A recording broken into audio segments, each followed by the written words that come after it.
Major level slow pitch softball, and this will be a rematch of our opening game between the Smythe Sox and the Howard Western Steers. Smythe will be the visiting team in this game, and they'll line up this way. At second base, Doug Brown, followed by extra player Bruce Meade, Jim Fuller at third, Rick Wheeler, the right center fielder, followed by Britt Hightower, Mike Parrott.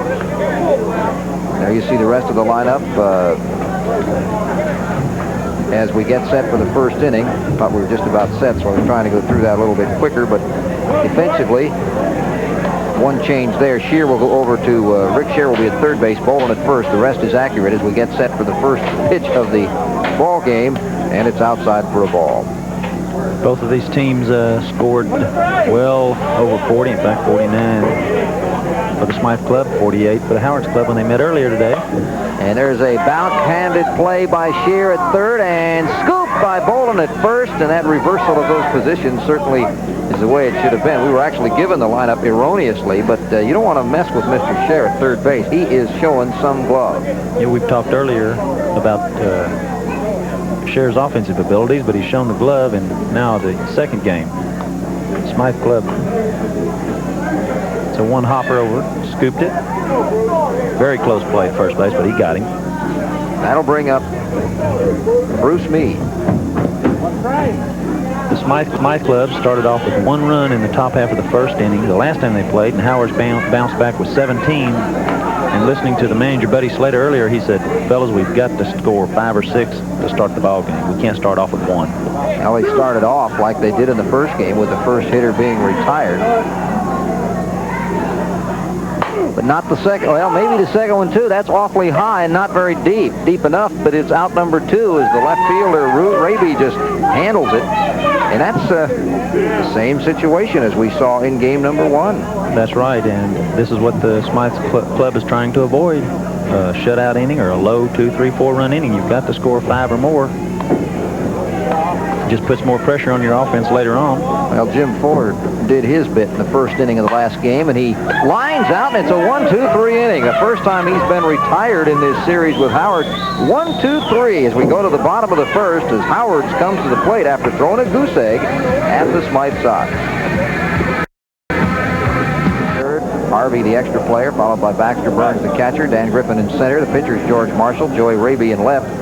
Curtis Williams, the short fielder. He'll play mostly left center, and Steve Williams at short, followed by Tim White at second base. Crusher started off the last ball game with a home run, I believe. I think we have a defensive lead for the Smythe Sox. First time we've seen Drilling on the mound pitching with Parrott, Brown, Lewis, and Fuller around the infield. Drilling is the flashy USSSA pitcher. This is, of course, ASA rules. He can't do all the flashy moving around out there, so he's going to have to really be smart on the mound.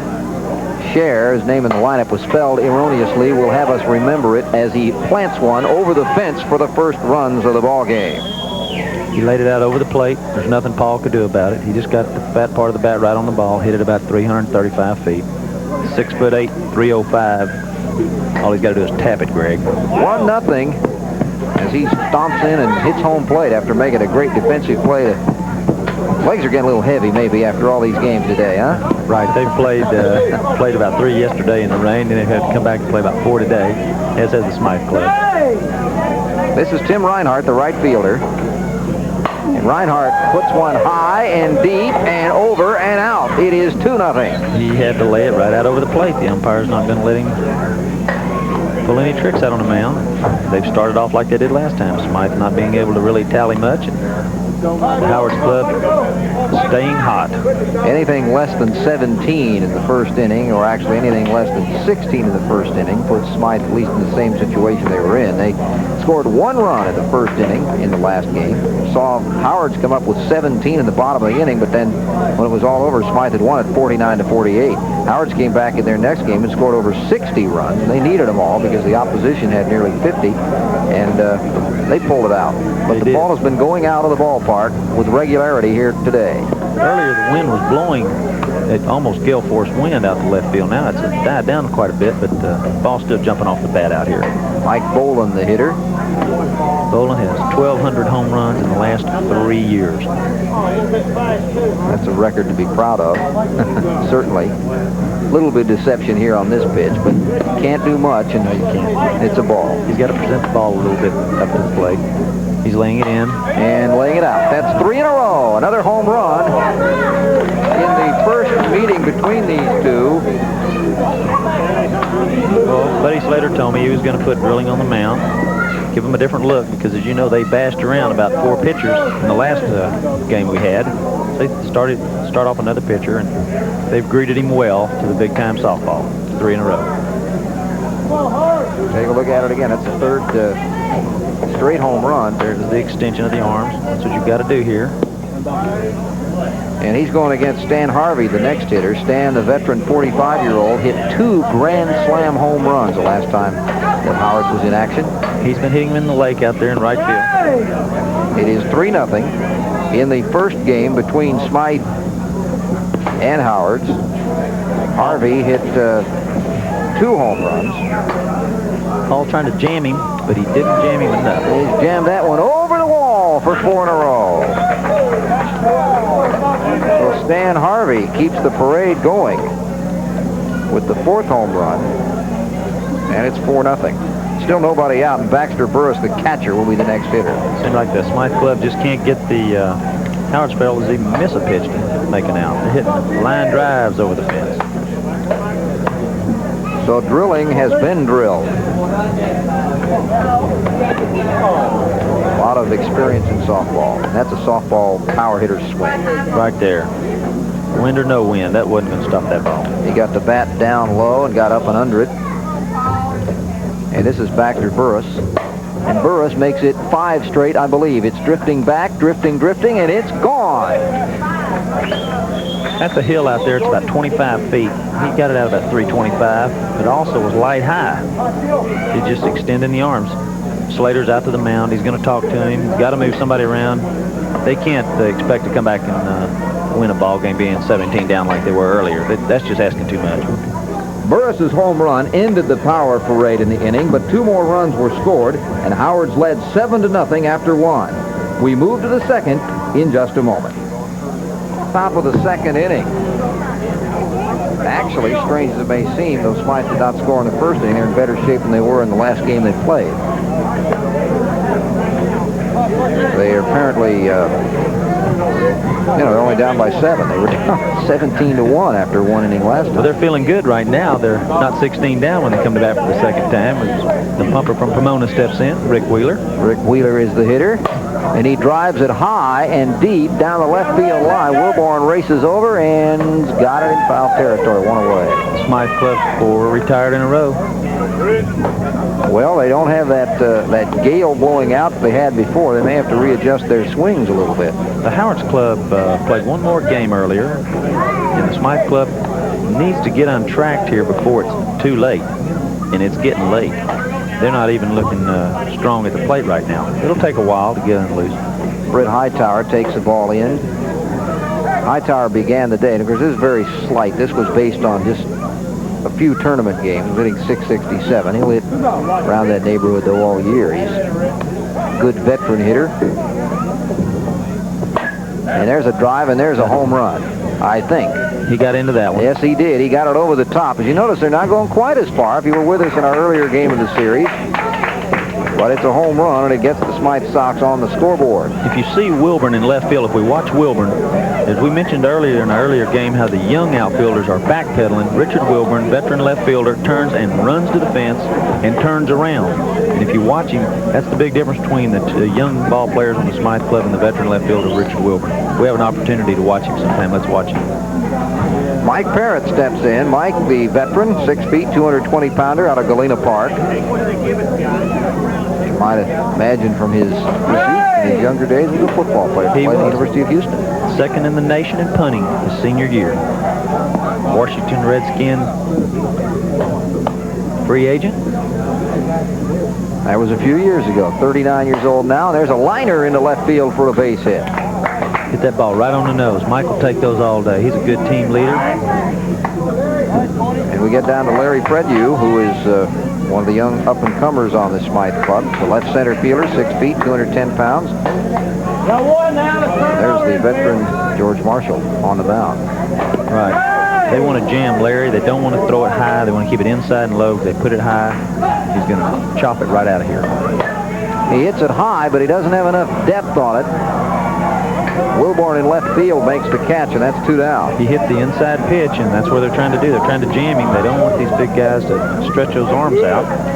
Fred, you just missed his pitch. You should have been a little more selective on that one. Next hitter is also one of the new members of the Smythe Sox, Mike Lewis, the shortstop. He's from Shreveport, Louisiana. Basketball player. Spent some time in Texas at Manola Junior College on a basketball scholarship.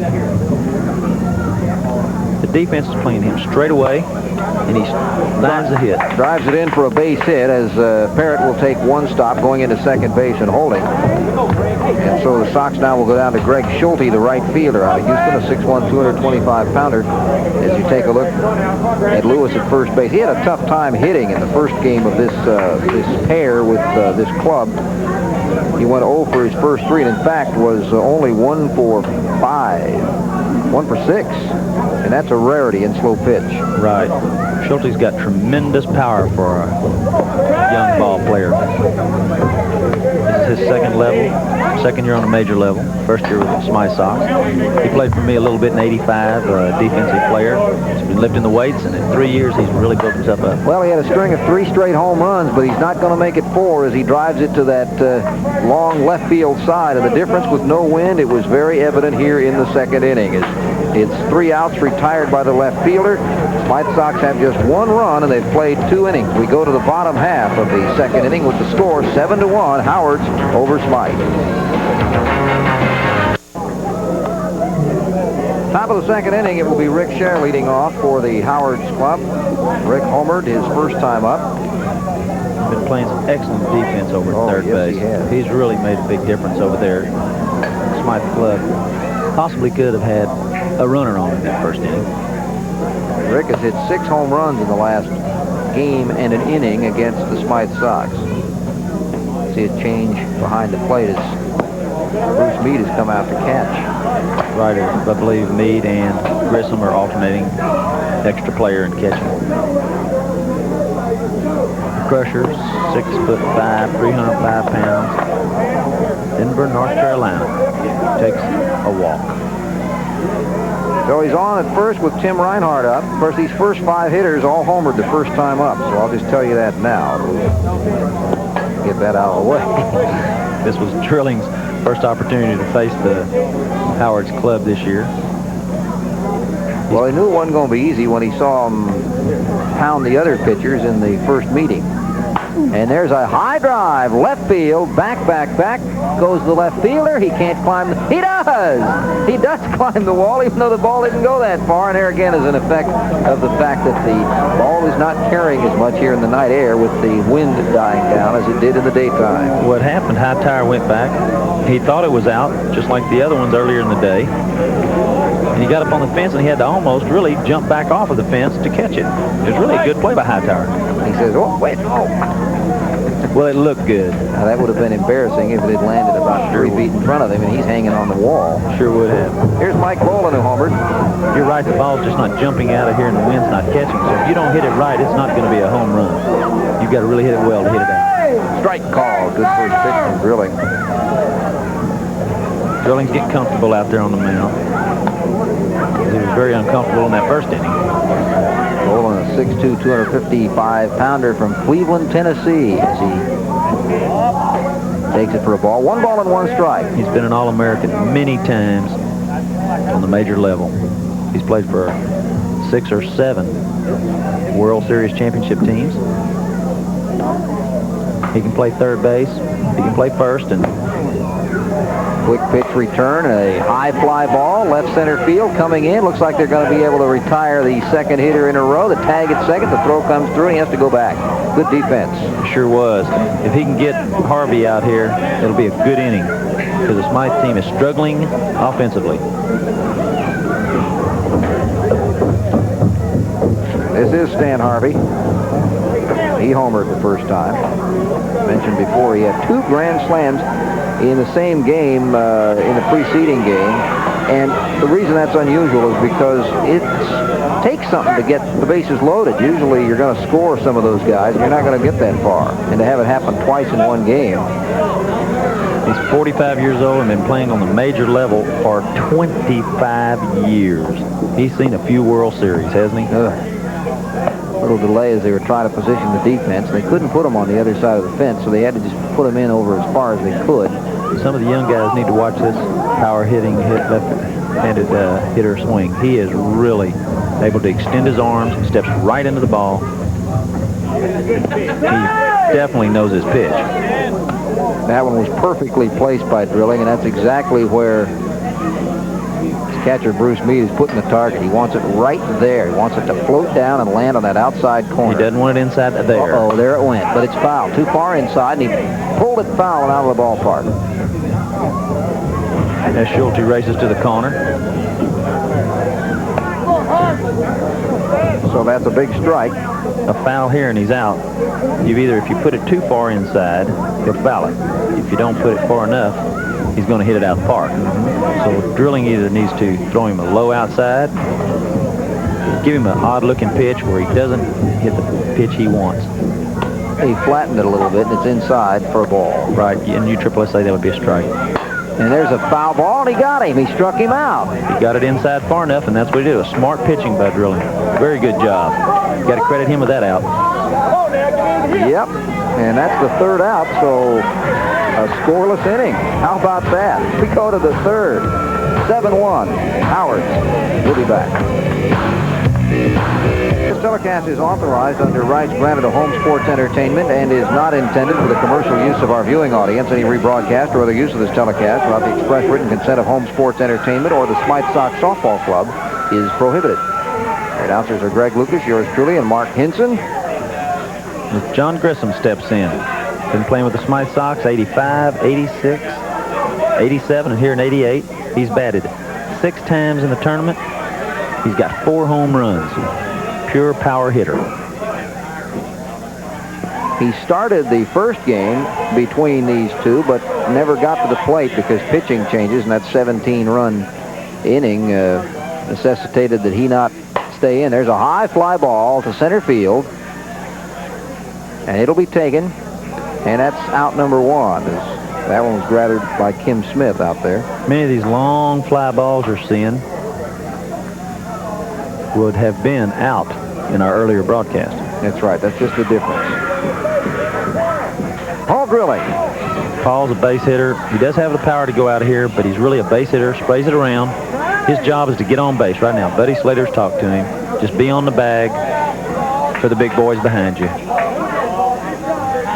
Strike 1 call, and he just says, okay, but don't forget, I pitch 2. And he drives the ball deep and high, and will it stay in the park? It sure will, and that's out number 2. 2 up, 2 down. What a turnaround so far.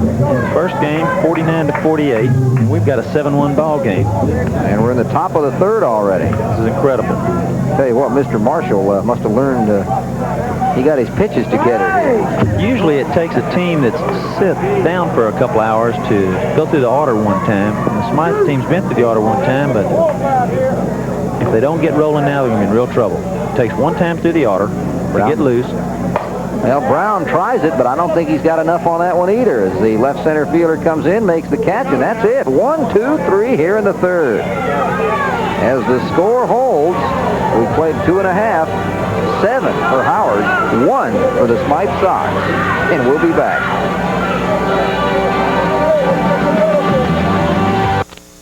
These have been busy people. They're the outfield home run ball shaggers, but they're getting a break in this game so far after that first half inning for Howard. It's 5 straight home runs. There hadn't been one. There's been 1 home run since, and we're in the bottom of the third. Baxter Burris is up. He hit the 5th, the last guy to homer for Howard.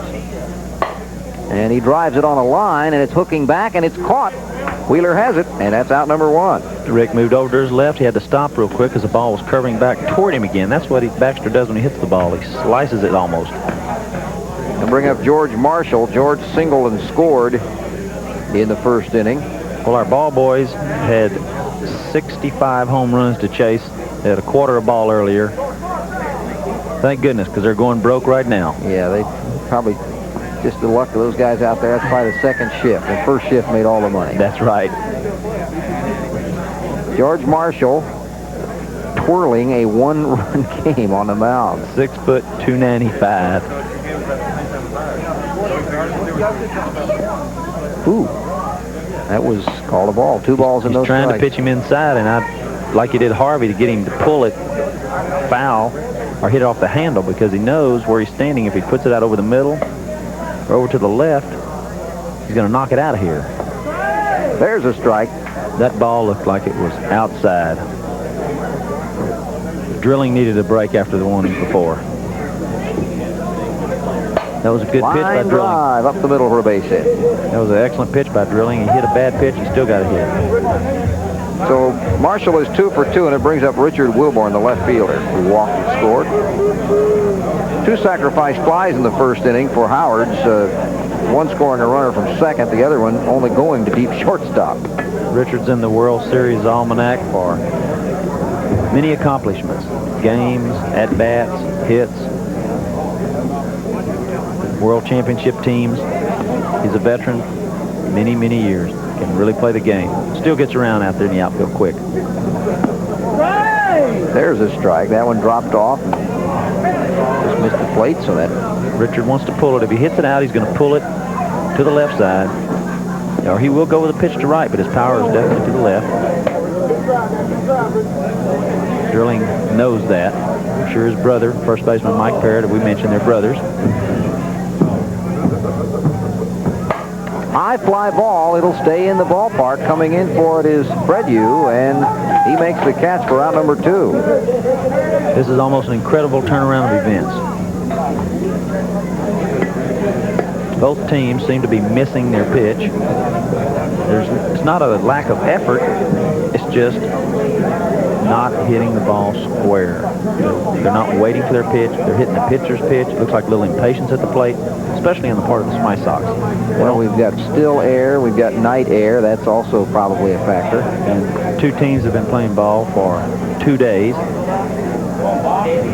It's very humid right now. Drilling wants to get this ball inside and high. Curtis Williams. Sacrifice fly, drove in a run the first time up. It weren't the big first inning as of this moment. We could have a very tight ball game and low scoring. Still is low scoring considering the events of the past. Drilling got it high enough, but not deep enough. Got a 2-1 count. Bouncing ball, backhanded at third by Fuller. The quick throw retires the side. Fine play by Fuller. He's got a very quick release on the ball. So in the 3rd inning for Howard, no runs. And we get set for the 4th inning with the score holding 7-1. Howard leading Smythe Sox in Houston. We get set here for the top of the 4th inning. Bruce Meade leads it off. Meade flew out to left field in the first. How many times has he gone to the 4th inning and he's only had 1 at bat? Not many. He can probably tell you. That ball got out to the fence quick, but right at him. Nice catch out there, but it's out number 1. The ball's not jumping off the bat. The bats aren't quick. And as we mentioned before, Jim Fuller had 6 home runs in that earlier contest between these two.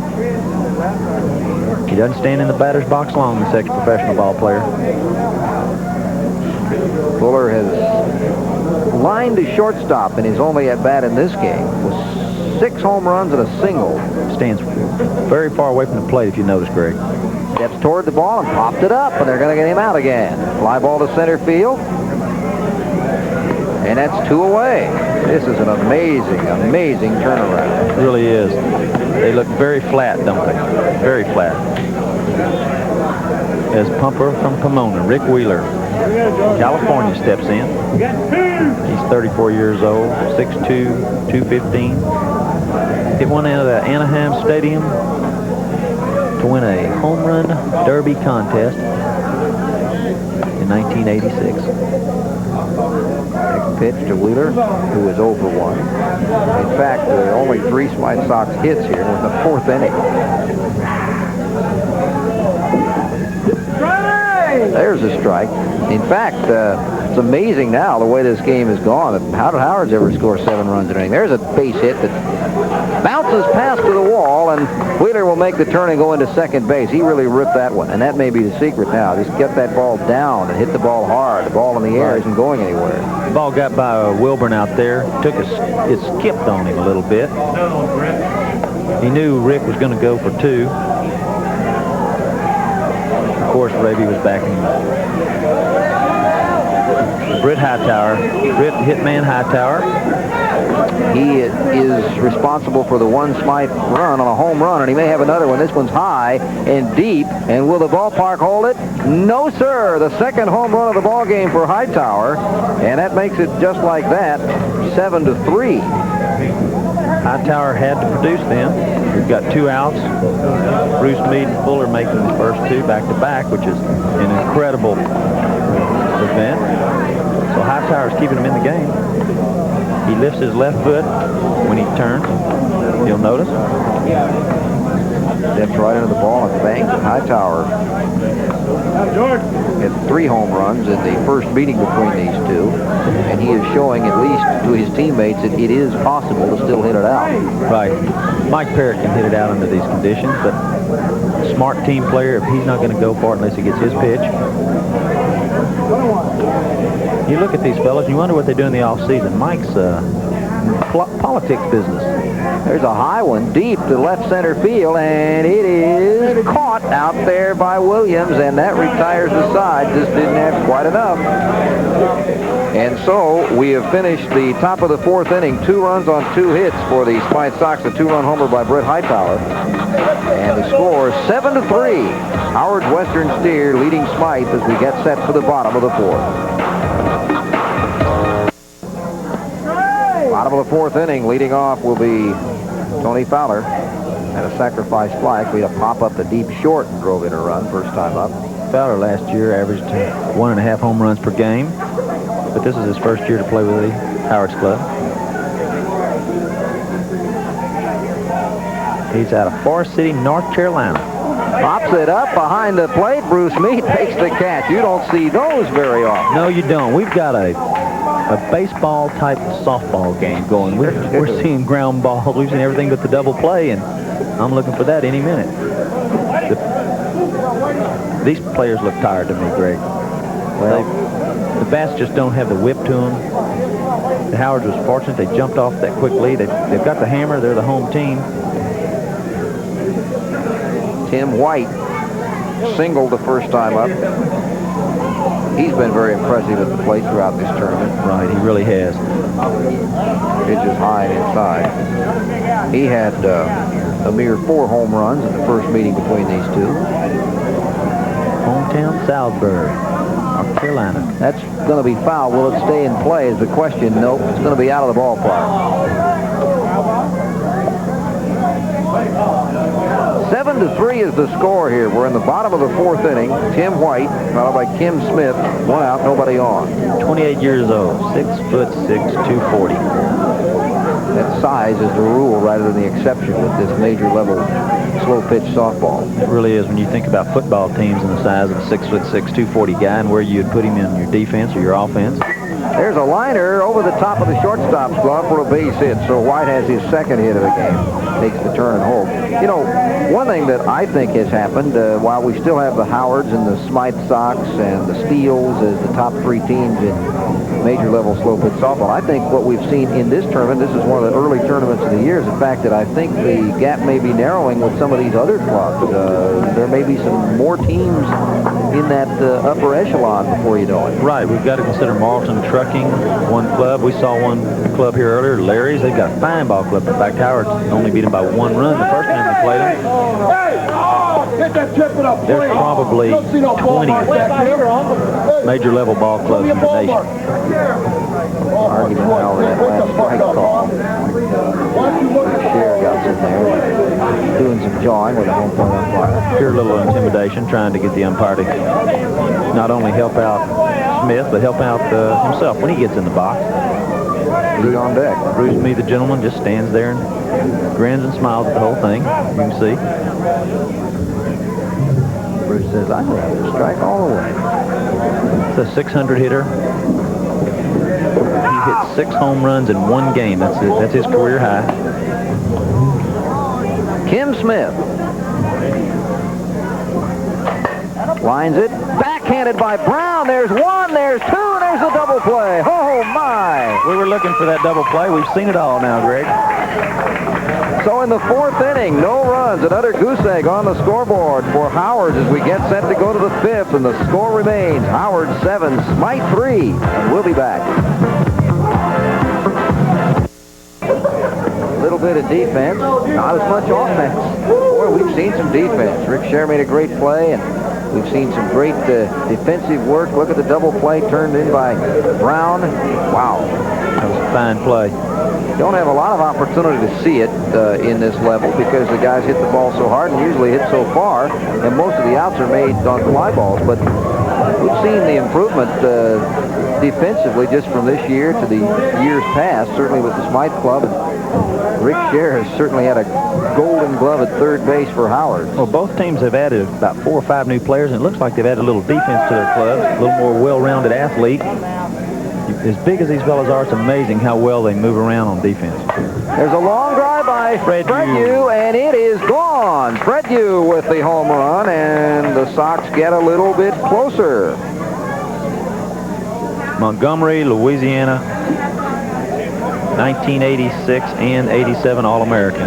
Yeah, well, he's bidden to be one here, too. He lifts his foot also. Hit 5 home runs against Howard's the first time they met, and here he's homered in this second game. And there's a drive by Mike Lewis, and he may have had his first, and he's got it. He sure does. They've been waiting for Mike to get untracked. He came out here, he knew the pressure was on the defense. He just wanted to do a good job out there. He knew his hitting was going to come around. He hadn't been working on it. And he looked real smooth on that. He got the arms extended, didn't he, Greg? And he's 2 for 2 in this game, so he's gotten in the range that he a little frustrated in the first game, but he's brought us back to a 7-5 score. I don't believe that they can hold the Sox down all night long, and I don't believe that Drilling can hold down Howard. Something's got to give. There's a high fly ball left side. That should stay in play. Schulte hit the ball, but it'll be taken by Wilborn in left for out number 1. 7-5. 1 down, and John Grissom, the catcher, he flied out to center field his first time. John's claim to fame early in 85 when the Smythe Club beat Steels, hit a bottom of the 7th home run to lead the Smythe Sox to a 31-30 victory in their first ever meeting, starting the grudge matches, as you might say. From Pasadena, Texas, 6'3", 245, been with the club since 85. He's played shortstop, outfield, third base. He's done everything but pitch. There's a strike. And he says Buddy Slater can have it. And this year they passed it on, of course, Drilling and Parrott. Buddy Slater, of course, 43-year-old manager of this team. There's a line drive, base hit to left field by Grissom. The ball even sounded a little bit flat then. I would be surprised if they don't switch the ball. Paul Drilling represents the tying run. He hit a fly ball to left field the first time up. 1 out, runner at first base. I wouldn't be surprised to see Paul try to move it over to the right side. He's looking that way or looking up the middle. I don't play him really straight away. He drives it to right field for a base hit. Going into second base is Grissom, taking the turn, going into third now. Well, he was really tipping it off. I'm watching Paul at the plate, and anytime a player stares to one field, he notoriously will try to slap at the other side. He was making it so obvious. He kept swinging and staring. He's a good hitter, a smart hitter, and Howard's just going to pick that up, so he needs to decoy it a little bit better. Doug Brown drives one over the fence in left field, and the lead is changed hands on a 3-run homer by Doug Brown. The Sox have had a 5-run inning now and have taken the lead at 8-7. He hit it right off the end of the bat, stepped into it, the whipped around on it. Played on 9 All-American clubs. Good leadoff hitter. That's the kind of leadoff hitter you're looking for. That's the 10th home run of this game, even though it's only an 8-7 score. It's been all or nothing. That it has. Very few real rallies. Here's Bruce Meade now with 1 out. Bruce said he didn't feel comfortable last game at the plate, and I think he hit 4 home runs, didn't he? Yeah, well, you know, it's not. And one of them went about 8 miles. That's right. There's a strike. Well, he's 0 for 2. He might not feel comfortable in this game. He just got comfortable. He's out of here. That one went 7.5 miles over the left field wall. Those rattlesnakes are too deep. I'm letting that ball go. It's not worth it for No. Give him a buck to stay out of there. We were talking about 25 cents a home run, but what about foul balls? They got to get 25 cents a foul. I think anything they get counts. He got all of it, as they say. Now here's Jim Fuller, and he too, if you can believe this, has been slumping in this game. He's hit a line drive and a fly ball on his 2 times at the plate.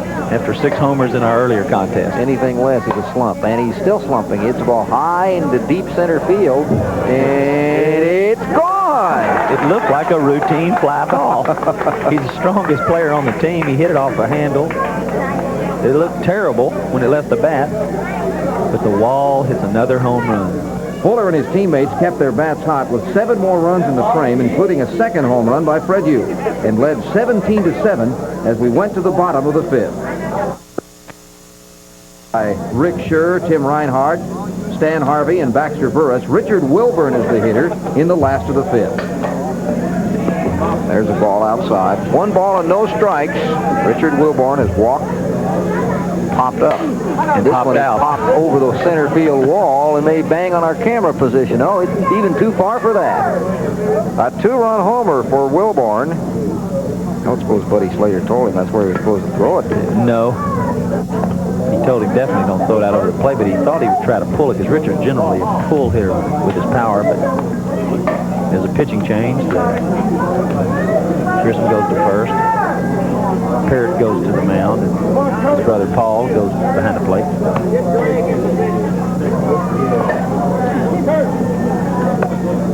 Here's drilling pitching, that last one. He says, I think I got him on this one. I think I got him on this one. I think I'm in trouble. As he turns and watches it roll. Drilling says, oh no, I'm looking to the dugout now because I can see Slater coming at me. So Parrott will try his hand for a while. Kurt Williams. Well, Parrott came in for that one batter to end the last game, if you recall. He got him to line out to Wheeler. Ace Fireman got him to hit a line drive. He did. Maybe that'll be his role this year, the ace fireman, the power hit first baseman. Kurt Williams is 0 for 1 officially. He had a sacrifice fly, drove in a run in the first, bounced to third. Actually, it's a good play at third in the 3rd inning. If you notice Parrott, when he backs up, he used to pitch for me years back. He would be at second base and turn all the double plays from, would you believe it, 3rd and short?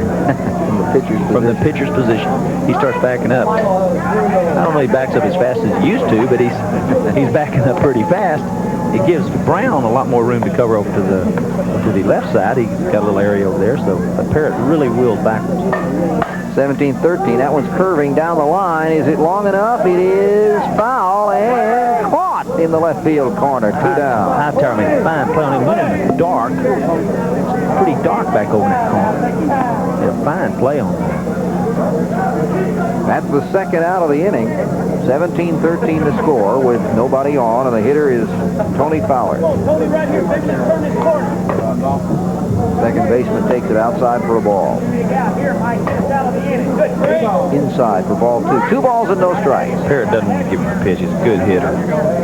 There's the pitch, but he lined it past the diving shortstop Lewis. Parrott upset because he almost had where he wanted him. Right. But it's a base hit. Parrott made a good pitch on. He did not want to get around to number 14.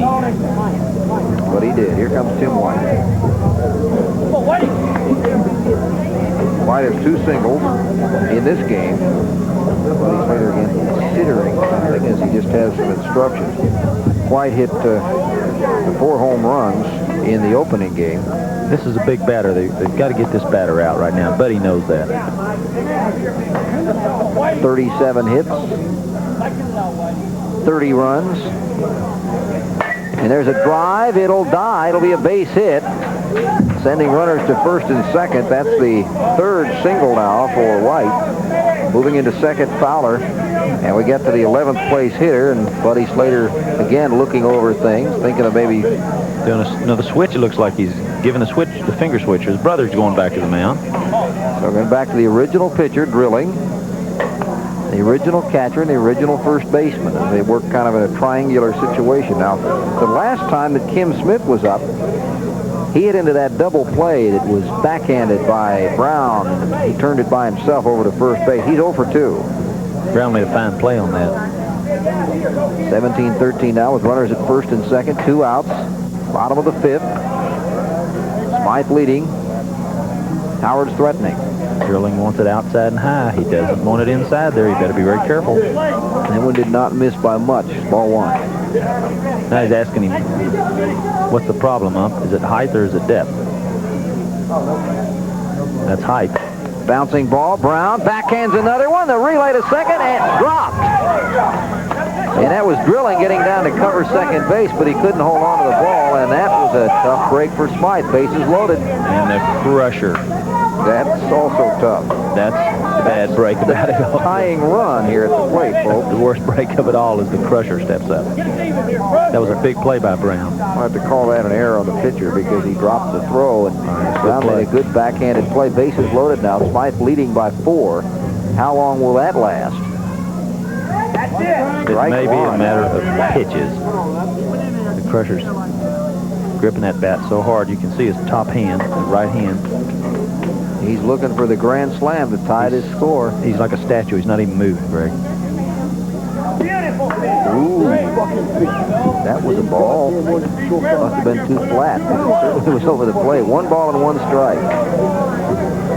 He asked the umpire, was it flat?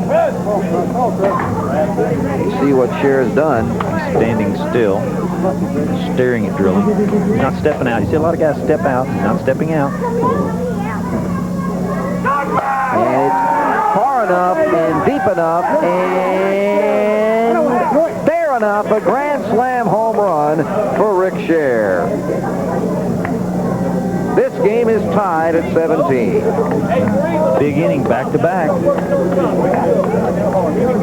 Crusher got all of that one. 3rd home run of the game for Crusher Cher.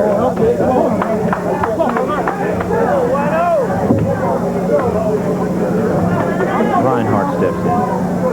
And Reinhardt, who homered in this inning, and also in the first inning, takes a strike. That was an excellent pitch by Drilling right there. High and inside. That's a tough pitch. That's flat and inside. The 12th hitter in the inning. 17-17. Line drive. Could it be caught? It is in the trap. No, he didn't catch it. He caught that ball out in left center field.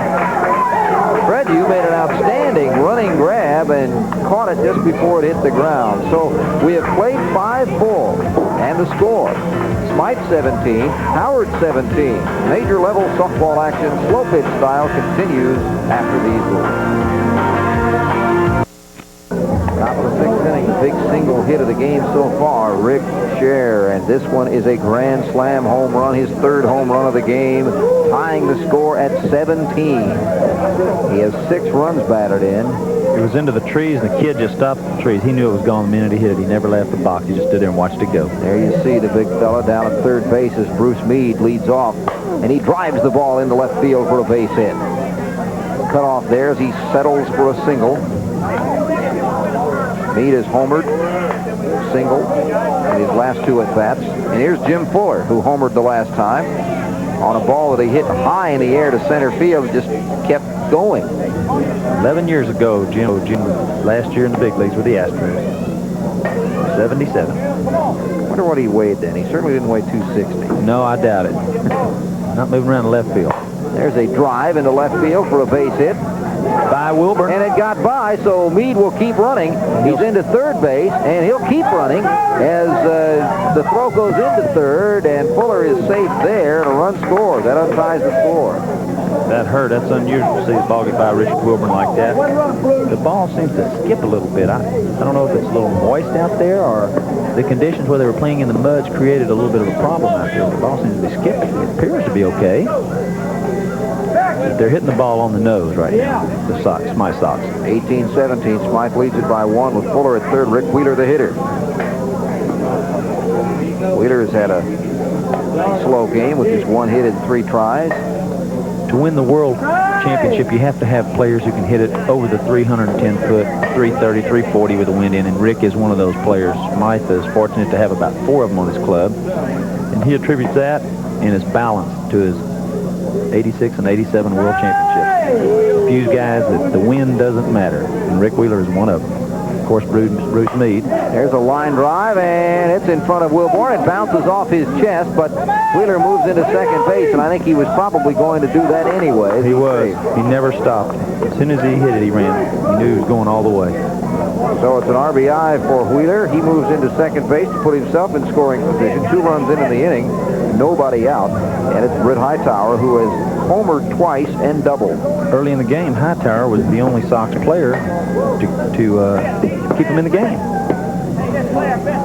18-17. There's a drive. That'll be in front of the left fielder. Another tough play by Wilborn. 1 run will score. Hightower keeps running, and he'll go into third base. I'll tell you what. And here he's going to keep running, coming to the plate, and he will score. Wilborn is getting a workout in left field. They're hitting some ropes out there. That's not bad defense. That's just well-hit balls. They just say, just hit it hard somewhere on this level. Just hit it hard. Something good will happen. Double, I think, on the initial play, then an error allowed him to go ahead and score. But I'll tell you what, they call third base the hot corner. Left field is pretty hot the way that ball's been hit. It has been a hot corner out there in left field. Wilborn saying, why are you guys picking on me all of a sudden here in the 6th inning? 4 runs with nobody out, and we go to Mike Parrott. Parrott homered the last time up. He's 2 for 3. 21-17, Smythe. Parrott's looking for that ball inside the flat. And he got up under the ball to deep center field, roaming back for it to the wall, and over the top. The center fielder, Williams, has to watch it go. When you're that strong, you can miss it and hit it out, and that's a case of missing it and hitting it. 305 feet. Now, that's an interesting situation here. That is the 6th run, or the 5th run of the inning for Smythe, but the first has been plated as a result of a home run. So they've been doing it a little bit differently. Well, that's the new Smythe Sox look this year, that we do what we've got to do, as Buddy tells them. As Fred Hughes steps in. The Raging Cajun, they call him. That was the 22nd home run of the game. Fred Hughes hit 2 himself. He's called the Raging Cajun. He gets on those bases and uses those all-state wheels. 6 foot 210. There's the strike. Small by standards for some of the statistics and heights and weights we were reading off. That is true, but as we pointed out, not small with his ability to hit the long ball. No, he has done it. He can hit it out of here, light high. He can really run on those bases. There's a line drive, base hit. So Fred Hughes has had 3 straight hits. And the Sox have 1, 2, 3, 4, 5, 6 straight hits in the inning. Nobody out. And another Louisiana product. Mike Lewis, 3 for 3. 2 singles and a home run. And another pitching change. They're going with the veteran now. He pitched some in the last game, Stan Harvey. He was the extra player. He'll now go in and throw a few. And the extra player, he can pitch, he can play defense, offense. They can alternate, take turns of different positions. Just gives an opportunity for another player to bat. 11 players involved in the batting order, 10 of them defensively. On this level, they call it a rover, the left center fielder. Different than baseball with 3 outfielders, but really it's just a 4-man outfield. And you need it because the ball gets to the gap so quick.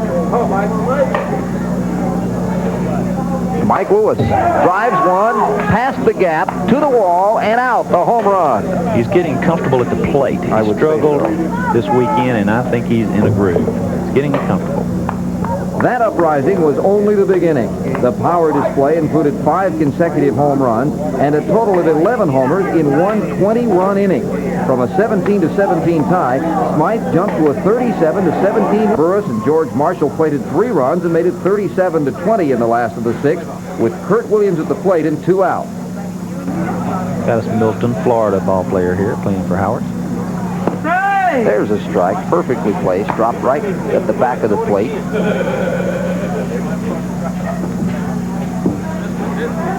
Bruce Meade's given an inside target, and that's an awful high pitch.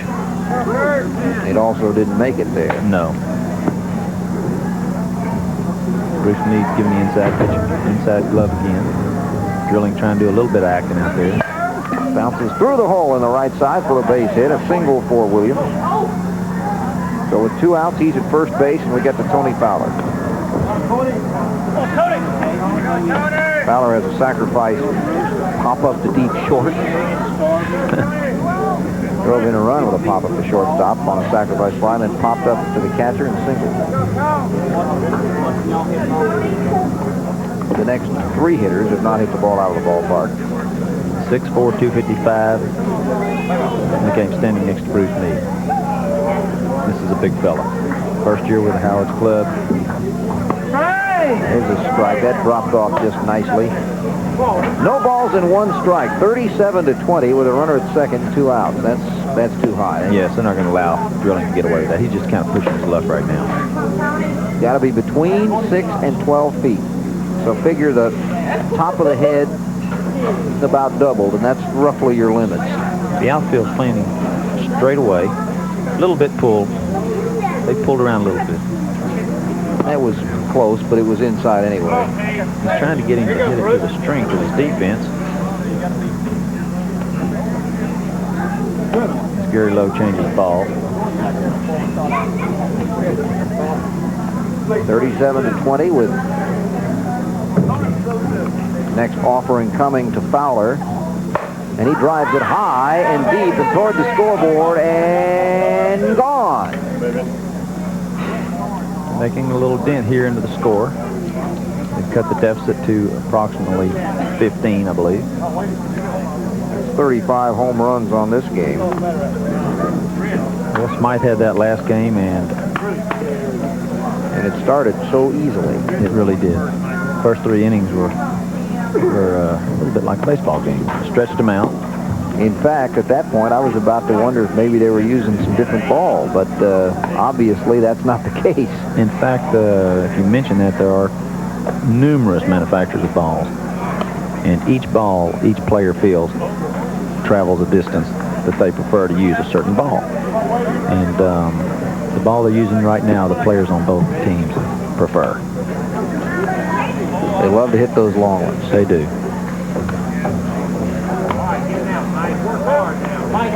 Parrott, see what he can do here with Tim White. 3 singles. We had a rotation again. The Parrott brothers swapping off pitching. That was a strike. Just hit the back right behind the plate. That was a good pitch by Mike Parrott. Got 2 outs. It's hard to get that third one many times. There's a ball. We're in the 6th. Game scheduled for 7 is slowed down because the hits have started. There's a line shot down in the left field corner for a base hit. That'll be a double. Play made, but White gets into second base. Really moved well around the bases. Bases, of course, just 60 feet apart. Fences 300 feet in this particular ballpark all the way around. 8 foot high. Base hit's real big right here for the Howard's club. Kim Smith is the hitter. 37-22, 2 outs. And again, the significance here, the importance here is the fact that you don't figure Smythe to have a low-scoring inning the way things have been going lately. And that's the 3rd out on a liner right to Grissom at first base. And so, 5 runs in the inning for Howard's, but it's the first half inning since back in the 4th that the team did not score in double figures. We go to the top of the 7th. With the top of the 7th, Smythe leading 37-22. Although already with a comfortable lead, pitcher Paul Drilling gave himself more. when you say he's done well, he held him to 22. Well, he did pretty well on that one, and that's out of here. Another home run for Paul Drilling, and that's not really his forte. That's not why he's there. He's there to pitch. That's right. He's the USSSA pitcher with power. Yes, sir. They've got 13 excellent athletes and an intelligent manager, Buddy Slater. Be a team to reckon with again. They may be the first team to ever win the USSSA World Series 3 years in a row. Steele, with all their notoriety, has never won a USSSA World Series championship. 8 runs in this inning. As we're back to the top. Smythe is threatening to outscore themselves in the first game against this club. They had to squeak it out 49-48. They're up to 45 here. Brown's unhappy with the pitch. He says he's got to get the ball up. He can't just throw me one 3 foot high. That's inside. Who would have thought Smythe would score 45 when they had just 3 through 4 innings? That might handle. It might be out of here. It may be. Nope, it's going to hang up, but it'll be caught out there by Williams for out number 2. Let's get back to it. So they're 2 away. And we go to Bruce Meade. The bruiser. Bruce has 2 homers and a single, but that's 3 for 6, and that's well under his norm. Nearly a 700, no, more than a 700 hitter. 735 for his career, and his might have hit one. I think that one's out of here in right center field. Yes, he went the opposite way. Just to tease the crowd and show him he can do it. He's the only player to ever hit a ball out of the Astrodome. That's well known. From home plate, and not the temporary fence they had last year, which has been changed this year for the '88 Astro season. So Meade tours the bases, and we get back to Jim Fuller, who started this all with a tremendous shot. Quick Jim. He gets in the box, and he's out of there quick. 46-22.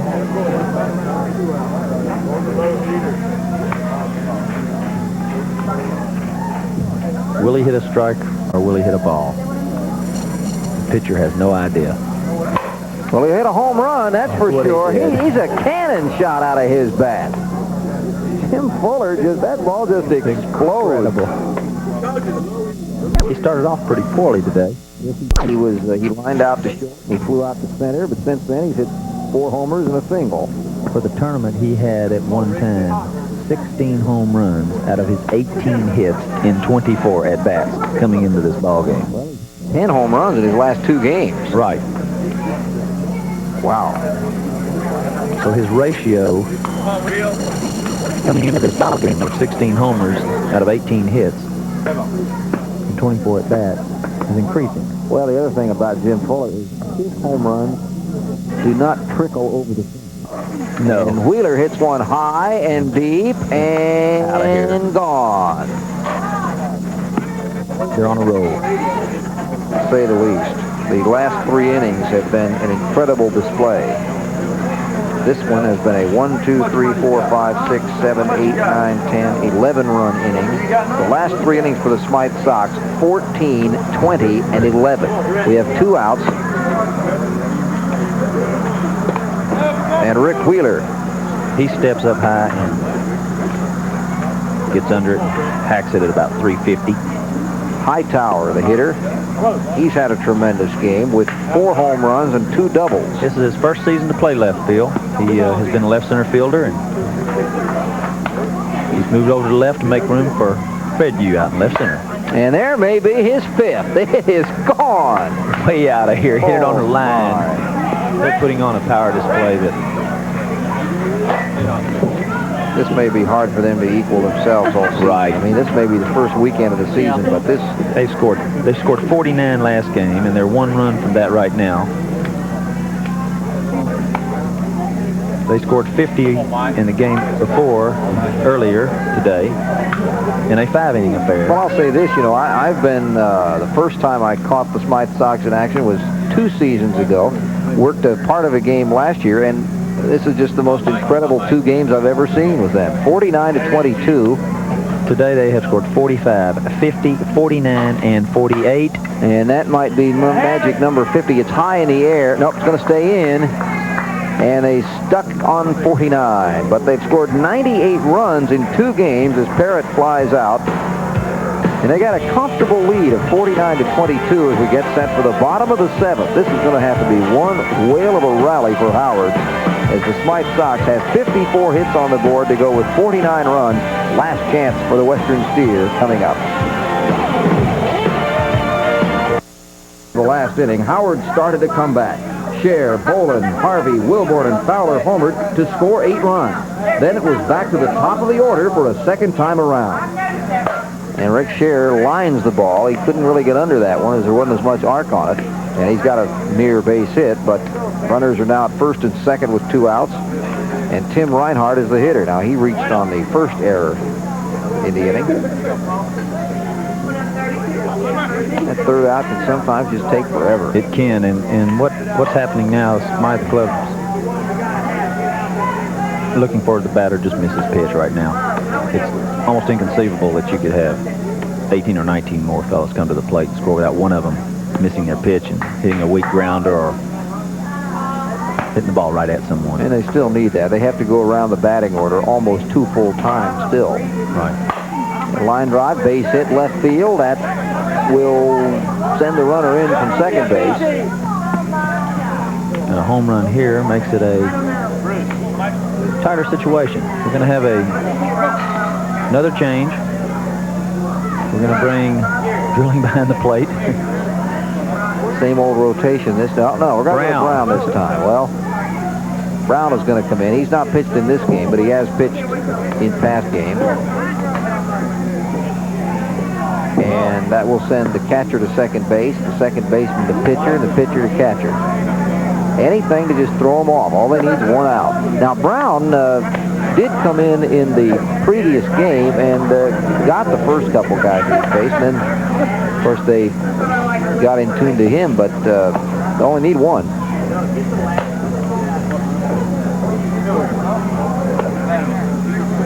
(49-31) is the score. The hitter will be Mike Bolin. He is the 14th hitter in the inning. Home run here will close the gap, but like you mentioned, they've still got to go through almost 2 more times. They scored 9 runs in the inning and still trailed by 18 to show you the situation they were in. There's a strike. And we're not talking about just a average ball club. We're talking about one of the top 4 teams in America the Smythe Club has down at this side of the margin. It's just a matter of one team getting hot, the other one not staying with them. But it's not over yet. We saw that earlier, the 16-run lead vanish over 3 innings, though, not 1. Good pitch. Brown's not really a pitcher by trade. 2 balls and 2 strikes, so here's another situation where he's got Bolin where he's going to have to go for anything close. The pressure is definitely on the hitter. Bolin may not get the pitch he wants. Now, Brown only has 2 pitches really 1 pitch to work with on that, because it's 2 and 2. That's too good a pitch. Yeah, too good because it's going to go back to center field, and it will be caught. The ball game is over. A leaping catch in center field by Rick Wheeler, and that ends the ball game. The final score, 49-31. The Smythe Sox win this ASA qualifier, and now know for sure they'll be in the World Series as they have a successful tournament with a victory over Howard's Western Steer. We'll be back with some final thoughts and comments from the game in just a moment.